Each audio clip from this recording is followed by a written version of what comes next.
മലപ്പുറം എന്ന ചെറിയ ഗ്രാമത്തിലൊരു വീടുണ്ടായിരുന്നു. നാട്ടിലെ എല്ലാവർക്കും അഭിമാനമായിരുന്ന ഒരു വലിയ തറവാട് വീടായിരുന്നു. പഴയകാലത്തിൻ്റെ മണവും ഓർമ്മകളും നിറഞ്ഞ, സമ്പത്ത് നിറഞ്ഞ ഒരു കുടുംബം ആ വീട്ടിലുണ്ടായിരുന്നു. ആ വീട്ടിൻ്റെ ആത്മാവായി ജീവിച്ചിരുന്നത് 70 വയസ്സ് കഴിഞ്ഞ ഉമ്മയും ഉപ്പയുമായിരുന്നു. അവരുടെ സ്നേഹവും ഐക്യവും കൊണ്ടാണ് ആ വീട് നിലകൊണ്ടിരിക്കുന്നത്. നാട്ടുകാർ പോലും പറയുമായിരുന്നു, ഈ വീട്ടിൽ ദൈവത്തിൻ്റെ അനുഗ്രഹം ഉണ്ടെന്ന്. കാലങ്ങൾ കടന്നുപോയി. മകൻ വളർന്നു, വിവാഹം കഴിച്ചു, പുതിയൊരു മരുമകൾ ആ വീട്ടിലേക്കെത്തി. ആദ്യകാലത്ത് എല്ലാം സുഖമായിരുന്നു. ഉമ്മ മരുമകളും തമ്മിൽ അമ്മ മക്കൾ പോലെ തന്നെ ജീവിച്ചു. എന്നാൽ ഒരു ദിവസം കഴിഞ്ഞപ്പോൾ ചെറിയ കാര്യങ്ങൾ വലിയ പ്രശ്നങ്ങളായി മാറി. ഒരു ദിവസം ആയിഷ ഉമ്മ വീട്ടിൽ നിന്ന് ഫുഡ് ഉണ്ടാക്കുകയായിരുന്നു. ഉമ്മയ്ക്ക് വല്ലാത്തൊരു ക്ഷീണം അനുഭവപ്പെട്ടു. ഉമ്മയ്ക്ക് തലവേദനയും ഛർദ്ദിക്കാൻ വരികയും ചെയ്തു. മീനും മറ്റും മുറിക്കുമ്പോഴും ഉമ്മയ്ക്ക് ഇടയ്ക്കിടെ ഛർദ്ദിക്കുകയും ചെയ്യുന്നുണ്ടായിരുന്നു. ഇത് ഉമ്മയുടെ മൈൻഡിൽ ആകെ തളർത്തി. ഉമ്മയും ഒരു നിമിഷം ആലോചിച്ചു, ഇനി വല്ലതും മറ്റതും ഉമ്മ ഒന്നും ഉണ്ടാവില്ല എന്നും ഓർത്തു ഉമ്മയിരുന്നു. ഇത് കണ്ടതും മരുമകൾക്ക് സംശയമായി. മരുമകൾ ശകാരിച്ചു. ഉമ്മ ആരും അറിയാതെ സാധാരണ ഒരു സർക്കാർ ആശുപത്രിയിൽ ചെക്കപ്പിനായിട്ട് പോയി. ആ വിവരം അറിഞ്ഞതും ഉമ്മ തളർന്നു പോയി. എൻ്റെ ഈ 70-ാം വയസ്സിൽ ഞാൻ ഗർഭിണിയോ? ഞാൻ എന്താണ് ഈ കേൾക്കുന്നത്? ഞാനിതെങ്ങനെ വീട്ടിൽ പറയും? ഉമ്മ ആകെ വിഷമത്തിലായി. ഇത് വീട്ടുകാർ അറിഞ്ഞാൽ ഇനി എന്ത് സംഭവിക്കും? അങ്ങനെ ഉമ്മ വീട്ടിൽ പോയി. കുറച്ച് ദിവസങ്ങൾക്ക് ശേഷം വീണ്ടും ചെക്കപ്പിന് വന്നു. ഉമ്മ ഡോക്ടറോട് പറഞ്ഞു, എനിക്ക് ഈ കുഞ്ഞിനെ വേണ്ട, എങ്ങനെയെങ്കിലും എനിക്ക് നശിപ്പിച്ചു തരണം ഡോക്ടറെ. ഡോക്ടർ പറഞ്ഞു, ഈ 70-ാമത്തെ വയസ്സിൽ അബോർഷൻ സാധ്യമല്ല. കുഞ്ഞിനെ നശിപ്പിച്ചാൽ ഉമ്മയുടെ ജീവിതത്തിന് നാശമായിരിക്കും. അതുകൊണ്ട് തന്നെ ഞാൻ ഈ കാര്യം ഏറ്റെടുക്കില്ല. ഉമ്മയ്ക്ക് രണ്ടും ചെയ്യാം, അല്ലെങ്കിൽ വേറെ ഡോക്ടറെ കാണിക്കാം. അങ്ങനെ പറഞ്ഞു വിട്ടു. അന്ന് ഉമ്മ വീട്ടിൽ വന്നു. മരുമക്കളോടും മകനോടും ഭർത്താവിനോടും കാര്യങ്ങൾ പറഞ്ഞു. ഇത് കേട്ട് മരുമകളും മകനും ആകെ തളർന്നു. മരുമകൻ്റെ ശകാരങ്ങൾക്കിടയിൽ, കുത്തുവാക്കുകൾക്കിടയിൽ കുറച്ച് ദിവസങ്ങൾ കഴിഞ്ഞുപോയി. പിന്നീട് അങ്ങോട്ട് സംശയവും നാണക്കേടുമായി മാറി. മരുമകൾക്ക് അത് സഹിക്കാൻ കഴിഞ്ഞില്ല. ഈ വയസ്സിൽ ഇതെന്താണ്? നാട്ടുകാരെ കാണിക്കാൻ നാണക്കേട്. സ്വന്തം മകൻ പോലും ഉമ്മയെ സംശയിച്ചു. അവളുടെ മാന്യതയെ ചോദ്യം ചെയ്തു. ഒരു ദിവസം വലിയ കലഹം പൊട്ടിപ്പുറപ്പെട്ടു. മരുമകളും മകനും ചേർന്ന് ഉമ്മയെ വാക്കുകളിൽ മാത്രം അല്ല, തല്ലിയും അപമാനിച്ചു. മകൻ്റെ ഓരോ കുത്തുവാക്കുകൾ ഉമ്മയുടെ നെഞ്ചിനകത്ത് ആഴത്തിൽ കുത്തിയിരുന്നു. ഉമ്മ പൊട്ടിക്കരഞ്ഞുകൊണ്ട് പറഞ്ഞു, മോനെ, ഞാൻ ഈ കുഞ്ഞിനെ നഷ്ടപ്പെടുത്താൻ വേണ്ടി ഡോക്ടറോട് പറഞ്ഞിട്ടുണ്ട്, പലതവണ പോയിട്ടുണ്ട്. അബോർഷൻ സാധ്യമല്ല എന്നാണ് ഡോക്ടർ പറഞ്ഞത്. ഈ ഉമ്മ എന്ത് ചെയ്യും? ഞാനായിട്ടൊന്നും ചെയ്തില്ല. ഉമ്മയുടെ വാക്കുകൾ കേൾക്കാതെ മകൻ കയറി സംസാരിച്ചു. ഇനി നീ ഈ വീട്ടിൽ നിന്ന് പോവണം. എനിക്കിങ്ങനെ നാണം കെടാൻ വയ്യ. നാട്ടുകാരുടെ മുന്നിൽ തല ഉയർത്തി നിൽക്കാനാവില്ല.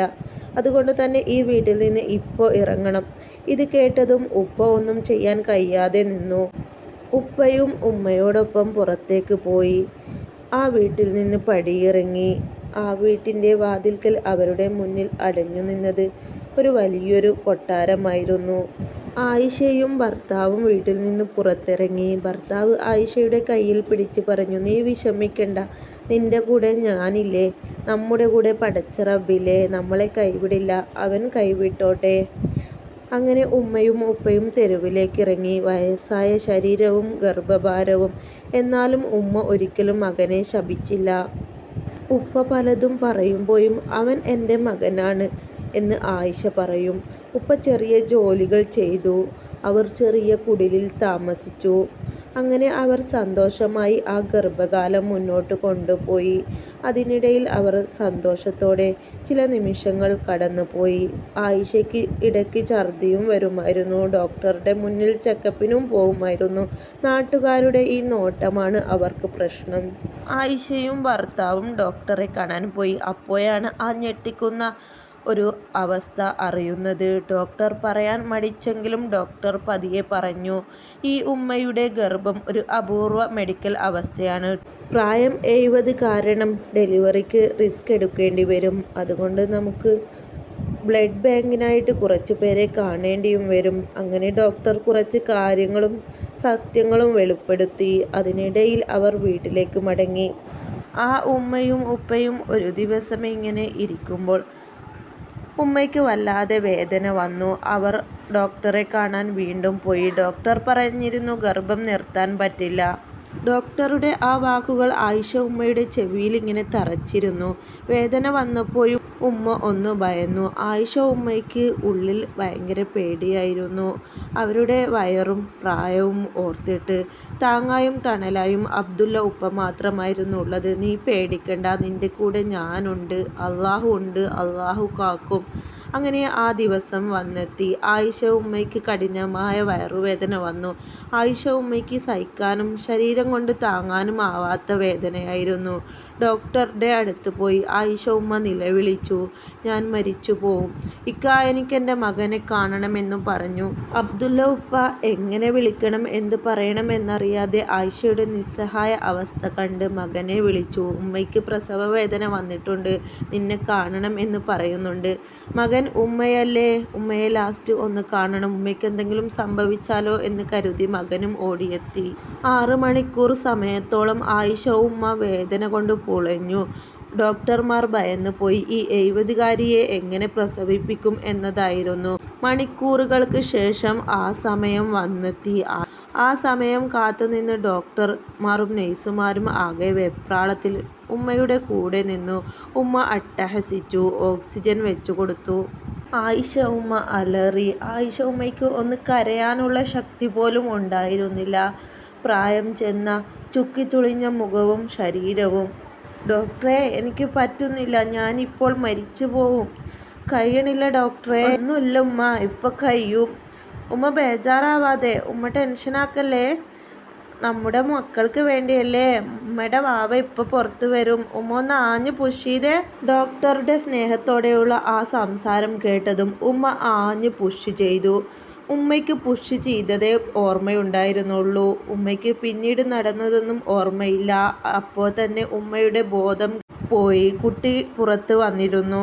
ഹോസ്പിറ്റലാകെ വെപ്രാളത്തിൽ മുഴങ്ങി. കുട്ടിയെ സിസ്റ്റർമാർ ഒരു വഴിക്ക് എടുത്തുപോയി. ഉമ്മയ്ക്ക് ബ്ലീഡിങ്ങും തുടങ്ങി. ഉമ്മാൻ്റെ ബോധവും പോയി. ഉമ്മ ഒന്നും അറിയണമില്ല. ഡോക്ടർമാർ ഒരുപാട് ലേബർ റൂമിലേക്ക് ഓടി വന്നു. ഇത് കണ്ട് മകനും ഉപ്പയും ആകെ ബേജാറിലായി.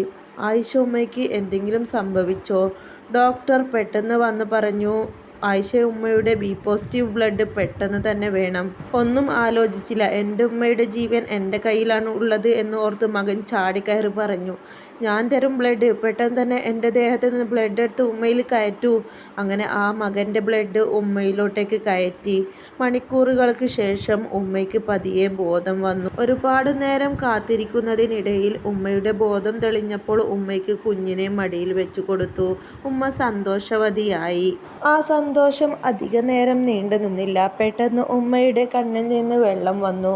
കണ്ണുനീര് ധാരധാരയായി ഒഴുകി. ഉമ്മ വിതുമ്പിക്കൊണ്ട് ചോദിച്ചു, എൻ്റെ മകൻ എവിടെ? അവനെ എനിക്ക് കാണണമെന്ന്.